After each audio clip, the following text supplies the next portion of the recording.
সেই 71 সালের মুক্তিযুদ্ধে আমাদের কোনো সমরাস্ত্র ছিল না, আমাদের কোনো পারমাণবিক অস্ত্র ছিল না, আমাদের কোনো রাইফেল ছিল না। বাংলাদেশের তৌহিদি ছাত্র জনতা, আমাদের গ্রামের খেটে খাওয়া মানুষ, লুঙ্গি পরা মানুষ হাতে লাঠি নিয়ে অস্ত্রের বিরুদ্ধে যুদ্ধ করে দেশ স্বাধীন করেছে।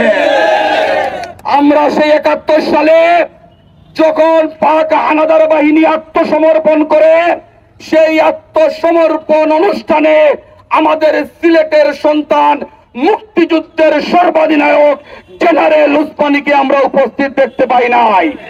সেটিও ভারতের একটি চক্রান্ত ছিল, ভারতের একটি ষড়যন্ত্র ছিল, বাংলাদেশকে মাথা নিচু করার একটা অপচেষ্টা তাদের ছিল।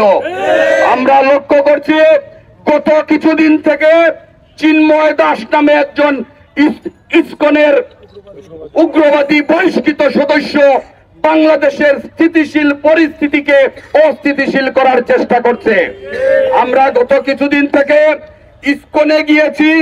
ইসকনের মহারাজ সহ সিলেট সহ সারা বাংলাদেশের সনাতন ধর্মাবলম্বী যারা আছেন তাদের দুয়ারে দুয়ারে গিয়েছি, তাদেরকে নিয়ে বসেছি, তাদের উপাসনালয়ে পাহারা দিয়েছি, তাদের কাছাকাছি যাওয়ার চেষ্টা করেছি, তাদের কথা শোনার চেষ্টা করেছি।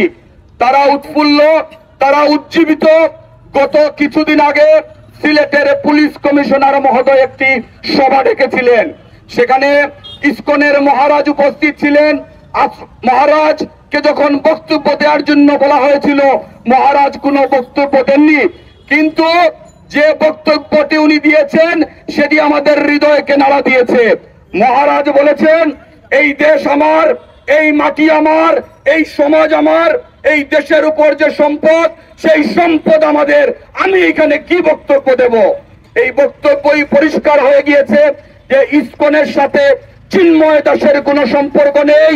চিন্ময় দাসের সম্পর্ক সেই ফ্যাসিস্ট শেখ হাসিনার দূষরদের সাথে। চিন্ময় দাসের সম্পর্ক আওয়ামী লীগের সেই নফেল সহ যারা আছে তাদের মদদে, তাদের পৃষ্ঠপোষকতায় এই চিন্ময় দাস চেষ্টা করেছিল বাংলাদেশে আবার শেখ হাসিনাকে প্রত্যাবর্তন করার পরিস্থিতি তৈরি করতে পারে কিনা, তাদের সেই আশায় গুড়েবালি হয়েছে। আমরা লক্ষ্য করেছি মায়ের চেয়ে মাসির দরদ বেশি, যেখানে সনাতন ধর্মাবলম্বীরা স্বতঃস্ফূর্ত ভাবে বলছেন যে আমরা ভালো আছি, আমরা বিগত যে কোনো সময়ের চেয়ে ভালো আছি, সেইখানে কিছু উগ্রবাদী সদস্যরা, ফ্যাসিস্ট সরকারের দূষররা মায়া কান্না করছেন, পরিবেশ অস্থিতিশীল করার চেষ্টা করছেন। আমরা দুই একটা বিচ্ছিন্ন ঘটনা দেখেছি।